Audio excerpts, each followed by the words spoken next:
Merhabalar, kanalıma hoş geldiniz. Bugün bahtına bir bağ semizotu ile yapılabilecek nefis bir tarif hazırladım. Öncelikle semizotunun çamurlu olabilecek uç kısımlarını keserek ayırdım. Daha sonrasında yıkayacağım kabın içerisinde şöyle bir gözden geçirdim. İçerisinde yabancı ot varsa onları temizledim veya çürümüş yaprakları varsa temizleyip ayırıyorum. Daha sonrasında bol suda yıkıyorum. Bol suda yıkanmış semizotlarını çok da küçük olmayacak şekilde doğruyorum.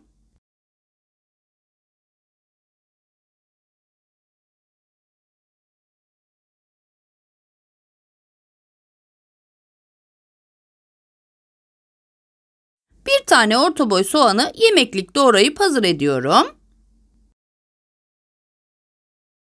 Bir tane de kapya biberi soğanlara denk olacak şekilde doğrayıp hazır ediyorum. Bir tane soyulmuş orta boy domates kullanıyorum. Domatesleri de küp küp doğruyorum. Yemeğimi zeytinyağlı olarak hazırlıyorum. Yaklaşık 2 yemek kaşığı kadar zeytinyağı tencereme ilave ediyorum. Üzerine doğranmış soğanlarımı ekliyorum. Soğanlar hafifçe kavrulunca üzerine kapya biberi ilave ediyorum.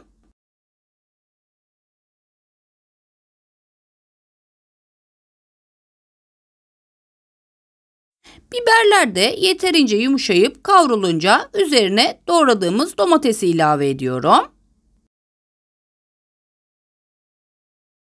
Birkaç tur karıştırıyorum. Domatesin hafifçe suyunu salmasını bekliyorum. Bu arada üzerine birer tatlı kaşığı domates ve biber salçası ilave ediyorum.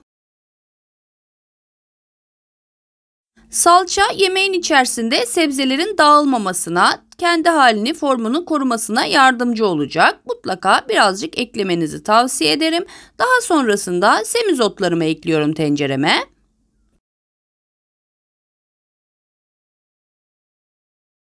Semizotlarını da şöyle bir karıştırdıktan sonra üzerine yarım çay bardağı kadar bulgur ekliyorum. Pilavlık bulgur kullandım. Yeteri kadar tuz ve birazcık da karabiber ilave ediyorum. Aynı çay bardağı ölçüsüyle yarım çay bardağı da oda sıcaklığında su ilave ediyorum. Tüm malzemelerimi birkaç kez karıştırıyorum ve hemen kapağını kapatarak bulgurlar şişene kadar yemeğimin pişmesini sağlıyorum.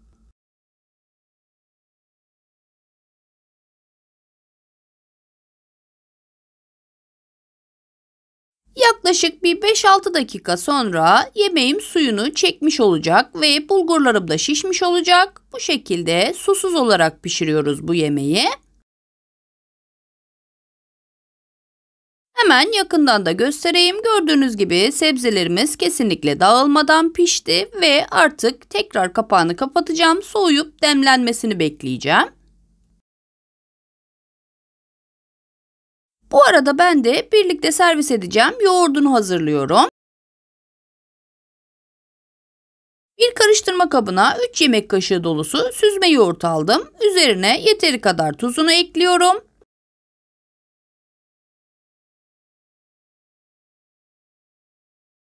Birkaç diş sarımsağı da ezerek yoğurduma ekliyorum.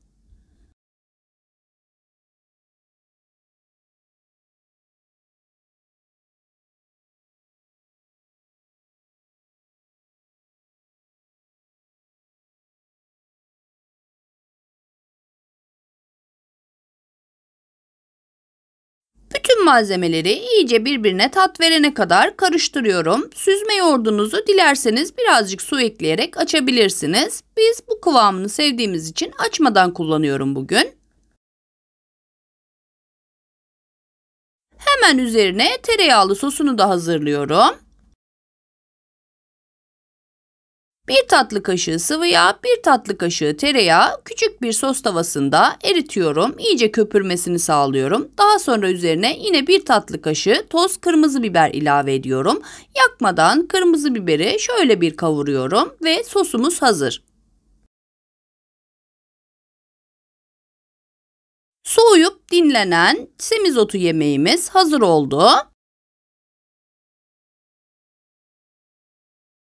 Bu yemeği semizotu mantısı olarak adlandırıyorlar. Ben bugün kenarlarına semizotu yemeğimi, ortasına da yoğurdumu servis edeceğim. İsterseniz karıştırarak da servis edebilirsiniz. Yoğurdumun üzerine gelecek şekilde de hazırlamış olduğum kırmızı biberli tereyağlı sosu gezdiriyorum. Son halini alan semizotu mantımız bu şekilde servise hazır hale gelmiş oluyor. Çok lezzetli olduğunu belirtmek isterim. Mutlaka bir kez olsun denemenizi tavsiye ederim. Benim semizotu mantısı tarifimle ilgili anlatacaklarım bugünlük bu kadar. Başkaca videolarda görüşmek üzere. Hoşça kalın.